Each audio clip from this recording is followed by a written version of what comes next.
What is going on, guys? It's your boy GS, and welcome back for yet another Madden 13 online ranked.WHEN. Today we are going to try our very best to provide some biblicalness with the Jets, the Jets, Jets. And if you guys saw the video, game of the month where we had our rematch, this is the first game that we played.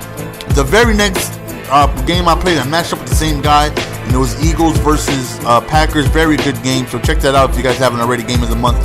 So this is the first game we played. I got the Tim Tebowans, and he has the Green Bay Packers. So coming into the game, obviously the Packers are one of the best offenses in the game.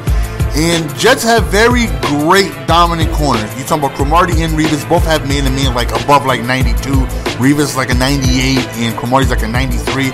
So I'm definitely planning on sticking to man-to-man more often than not, like I usually do. And I'm feeling confident that one of those two guys should come away with a big play for me. Offensively, the Packers are not easy to move the ball on either. You know, they got good speed, good corners, and obviously the glitch himself, Clay Matthews. But nonetheless, you know, we have a lot of things to worry about on defense, like Aaron Rodgers. Right here, he just tries to sneak it in, but we stop him. Fourth time, decides to go for it, and he throws so wide open. Me don't test the user. He is so disrespectful. Somebody please give this young gentleman a link to my channel. That way he will know not to throw the ball my way. So right now, whoop, we end up missing him. He's in third, son. We end up, starting, of course, the true biblical wonder himself, Timothy Tebow, and he absolutely goes off this game. You could count just how many completions in a row he starts the game with. The guy was absolutely throwing dots, and I'm talking about dipping dots, some nice cold, sugary, cool dipping dots, and he's just throwing everything on the money. Right here, we throw a drag route to Holmes, and the Jets definitely, they have a defense that I like, you know, with Centennial Holmes, also I can't think of the other guy that they have that's really fast. I can't think of his name. I'll figure it out once I throw a pass to him. Centennial Holmes is a beast. I definitely like Green. You know, he's a big back who can fall forward. You know, he definitely gets a lot of great animations. He breaks a ton of tackles, man, more than you would think. Right here, we went to the FL screen, but he read it, but Tim Tebow takes off. So, you know, Huddle, we did the same play again, and again, it was pretty much broken down. So, we take off with Tim Tebow again, and we end up scoring a touchdown. So, we tie the game, and actually, we take it, I'm sorry, because we called it interception last drive. So, we definitely feel like we came away with one. He was able to drive downfield last possession with ease. We just kind of stuffed them at the goal line and just caught a lucky break on that 4th and goal pass. So can't expect that to happen all the time. Nonetheless, right there we had an interception, but Bartholomew Scott ends up dropping it. Then he runs the ball like in the Eagles and Packers game. Notice this game he comes out just slinging the ball. The second game he just ran. Because a little bit towards the end of this game, he just starts running the ball. He had tons of success. So his game plan for the second game definitely changed. As you see, when he's running the ball, he's doing it very effectively. So that's why his game plan in the second game, I should say, just changed so well. Right here, standing in the pocket, deep up top, and we didn't get no animation. We tried the ball hog, but thankfully it was a tad overthrown. But it doesn't matter because the very next play, he ends up going to Jordy Nelson. He ends up scoring a touchdown. So now it's a tie game. But we do have that extra possession. You know, we do get ball at halftime. So with 2-minute warning approaching, we have a chance to, hopefully be able to score and put up, either field goal or touchdown, because we do get ball back. Right there, we tried that FL screen, but we get sacked. Clay Matthews comes to shoot through that gap so hard. Right there, we go back to Holmes on the motion fade. And you see, obviously, Holmes is my go-to guy. The guy is a monster. He's very fast. He got great hands. He's a very good runner after the catch. You know, he's got good evasiveness for a wide receiver. So he is by far my most effective weapon that I'm planning on going to majority of the time. As you see, I'm just killing him with Holmes. And Tim Tebow's putting the ball on the money. Of course, he's very inconsistent in this game. You can expect him a lot of times to just throw rubber duckies. But this game, I don't even think he's thrown an incompletion yet. The guy is absolutely just putting the ball where it needs to be. Right there over the hill. There we go. Hill. There's the second guy. His speed is like 95, man. He's also a very good player. So 14-7. We score with a little under 30 seconds left. So as long as we can stop him here, we should be receiving the ball back with a lead for a chance to go not one but multiple possessions. And of course, that right there is always a good thing. And hopefully, like I said, man, these great cornerbacks that I have could make something happen for me. Right there, just throws it up, hoping for the best, but we end up coming up with an interception. No, super you, Zippy's Wilson with the second interception of the game.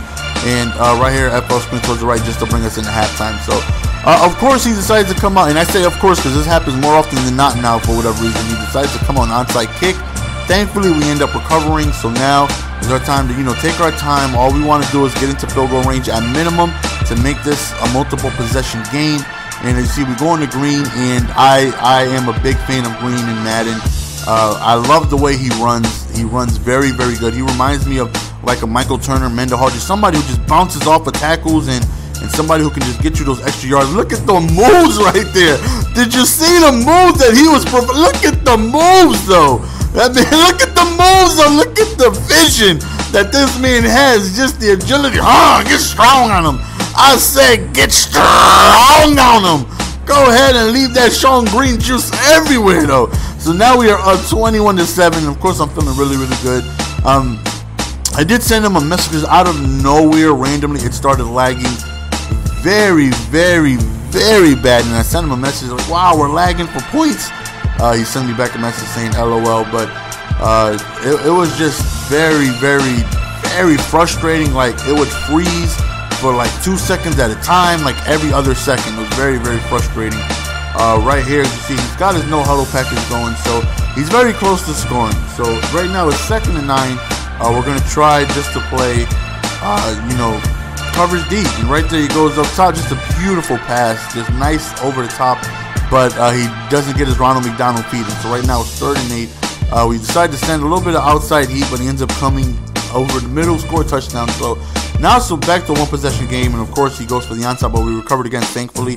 And this sucks because it doesn't give me that long of a field, so I can't really, try my best to just consume time. Obviously, with the lead and ball, I don't want to take any chances, and consuming clock is the best thing to do.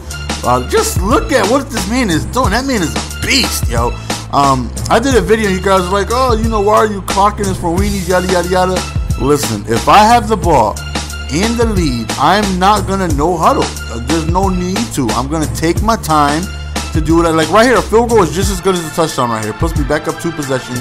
There's no need for me to hurry up to give the ball back to you. For what? Why should I be in a rush to give the ball back to you? I mean, really.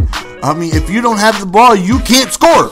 So that's my job, to keep the ball away from you so you can't score and come back.